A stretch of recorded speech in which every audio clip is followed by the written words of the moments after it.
अस्सलाम वालेकुम स्टूडेंट्स।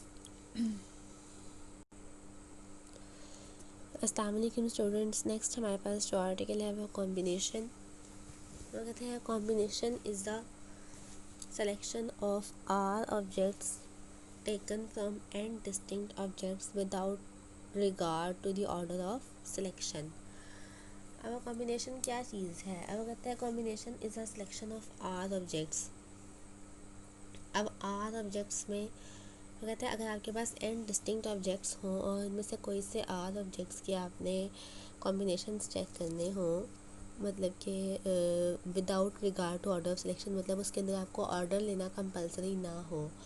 मतलब कि अगर सपोज़ आपको कहा जाए कि जैसे उसने यहाँ पे इस एग्जांपल को आप देख लें, उसने कहा in how many different ways can a person gathering data from a market research organisation select 3 of the 20 households. अब वो 20 हाउस होल्ड्स में से 3 सेलेक्ट कर लिया living in a certain apartment. 20 में से कोई से 3 उसने सेलेक्ट करने हैं। उसमें कोई ऑर्डर नहीं है कि पहले कि ये तरतीब हो, दूसरा पहला इस टाइम पे आए, फिर दूसरा आए, फिर तीसरा है तो वो एक होगा, फिर उन तीनों के तरतीब को उलट दें तो वो कोई दूसरा होगा।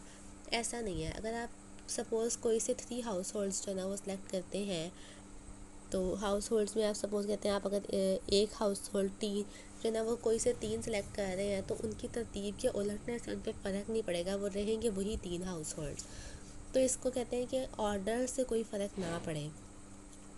जब ऑर्डर से फ़र्क ना पड़ रहा हो, आपने ऑल पॉसिबल जो है ना वो कॉम्बिनेशंस देखने हों कि ऑल पॉसिबल कॉम्बिनेशंस क्या है, उसको हम कहते हैं कॉम्बिनेशन लेना। तो उसने यही कहा है क्या combination is a selection of r objects taken from n distinct objects without regard to the order of selection. मतलब जिसमें हम ऑर्डर ऑफ सिलेक्शन नहीं देखते कि उसका ऑर्डर जो है ना उसको हम फोकस नहीं करते, बल्कि जितने ऑर्डर को नोटिस किए बगैर, ऑर्डर को फोकस किए बगैर जितने नंबर ऑफ़ कॉम्बिनेशंस, जितने नंबर ऑफ़ अरेंजमेंट्स आ सकती हैं, मतलब एक टाइम पे जितने सिलेक्शंस, 3 सिलेक्शंस अगर आप ले रहे हैं तो एक टाइम पे आप 3 सिलेक्शंस लेके देखेंगे। जब वो आपको मिल रही हैं तो आप क्या कहेंगे कि इतने आपके पास कॉम्बिनेशंस आ गए।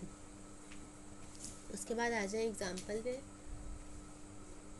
तो अब हमने जब इस एग्जांपल को सॉल्व करना है तो इसका सिंपल सा मेथड क्या है, जो हमारे पास परमुटेशन है वो क्या देती है। हमें पता है कि अगर हम 20p3 ये ऑब्जर्वेशन ये लें, 20 फिक्टोरियल 3 फिक्टोरियल 20 माइनस 3 फिक्टोरियल, तो ये जो हमारे पास एक फार्मूला है 20p3, ये हमें ऑल पॉसिबल अरेंजमेंट्स देता है, लेकिन ये हमें ऑर्डर के साथ वाली अरेंजमेंट्स भी देता है। मतलब सपोज़ अगर हम कहते हैं कि हम 1 2 3 इसकी अरेंजमेंट करें तो 3 फिक्टोरियल हमें क्या देता है, ये 6 अरेंजमेंट्स टोटल देता है। मतलब 1 2 3 भी देता है, फिर 1 3 2 भी देता है। अब वही डिजिट्स है लेकिन ऑर्डर फ़र्क होने की वजह से अरेंजमेंट फ़र्क हो गया है।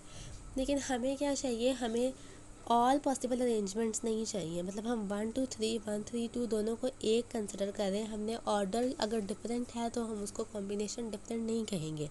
कॉम्बिनेशन यहाँ भी इन्हीं तीनों का है, कॉम्बिनेशन यहाँ भी इन्हीं तीनों का है, तो ये एक कॉम्बिनेशन कंसिडर होगा। तो जब हम इस तरह से डील कर रहे होते हैं तो पहले हम क्या कहेंगे, हम ऑल पॉसिबल अरेंजमेंट्स ले लेंगे। हमने क्या किया, परमुटेशन ली, उससे हमें क्या मिला, ऑल पॉसिबल अरेंजमेंट्स मिल गई। जब हमें यहाँ ऑल पॉसिबल अरेंजमेंट्स मिल गई, अब हम चाहते हैं हमें उसमें से सिर्फ कॉम्बिनेशंस मिल जाएं, बाकी सारे, यानी कि अगर इसकी टोटल 6 आती है ना, देखिए एक अगर हम 3 एलिमेंट्स की करते हैं हमें टोटल 6 मिलती हैं, तो हम उन 6 में से एक कंसिडर करें, बाकियों को कंसिडर ना करें। तो इसका क्या मतलब है, जो यहाँ मिलेगा हम उस टोटल को डिवाइड कर देंगे। हमारे पास क्या था 3, तो हम टोटल को, इस पूरे को डिवाइड कर देंगे 3 फिक्टोरियल पे, मतलब हम 6 पे डिवाइड कर देंगे। तो फिर जो हमें मिलेंगी वो हमें एक एक कॉम्बिनेशन मिल जाएगा, बाकी सारे उसमें से ख़त्म हो जाएगी। तो ये इसका बेसिक मेथड है। आप लोगों ने यहाँ पे इसको सॉल्व करें, जो वैल्यू है इसको वहाँ पुट करें, 3 फिक्टोरियल पर डिवाइड करें, वो आपके पास कॉम्बिनेशन आ जाएगा। सॉरी बच्चे, इसके फार्मूले में ये नहीं है, इसके फार्मूले में ये नहीं है, ठीक है। ये 20p3 जो है ना परम्यूटेशन का फार्मूला, इसके फार्मूले में ये नहीं है। इसके फार्मूले में सिंपली यही है कि अगर आपके पास NPR है तो वो इक्वल होता है n factorial over n minus r factorial के। तो यहाँ ये पुट करें, यहाँ से जो जवाब है उसको यहाँ पे पुट करें, जब उसके नीचे आप उसको आर फैक्टोरियल से डिवाइड भी कर देंगे तो वो आपके पास कॉम्बिनेशन आ जाएगा। अब कॉम्बिनेशन का यही फार्मूला उसने नीचे भी दिया हुआ है, वो कहता है the number of combinations of n distinct objects taken r at a time. कि आप एन डिस्टिंक्ट ऑब्जेक्ट्स ले रहे हैं, उसमें से आर को एक दफ़ा लेके उसका कॉम्बिनेशन आर जो है, आर एलिमेंट्स उनके कॉम्बिनेशन चेक करना चाह रहे हो तो उसका फॉर्मूला है कि उसको शो करते हैं एन आर से इक्वल किसके होते हैं, n factorial over r factorial n minus r factorial. अब अगर आप नोटिस करें, आपने ऊपर वाले एग्जाम्पल में भी यही किया था, आपने पहले इतना पार्ट यहाँ सॉल्व कर लिया, बाद में उसको 3 फैक्टोरियल मतलब आर फैक्टोरियल से डिवाइड कर दिया, तो आपके पास जो ना वो ऑल पॉसिबल कॉम्बिनेशंस आ गए थे। अब आगे आ जाए, वो कहते हैं एग्जाम्पल आ जाए, एग्जाम्पल 15 है आपके पास। In how many different ways can 6 tosses of a coin yield 2 heads and 4 tails. मतलब कि वो कहते हैं कि ऐसे, अब देखिए 6 टॉसेस ऑफ अ कॉइन। अब सपोज़ मैं कहती हूँ मैं एक कॉइन को 2 दफ़ा टॉस कर रही हूँ, अगर मैं एक 6 टॉसेस नहीं, मैं 2 टॉसेस कंसिडर करती हूँ, तो क्या होगा, मेरे पास एक दफ़ा आएगा H H H T T H और टी टी। मेरे पास क्योंकि मैंने 2 दफ़ा टॉस करना है तो मैं 2 लिखूँगी, तो मेरे पास ये ऑल पॉसिबिलिटीज़ बनती हैं।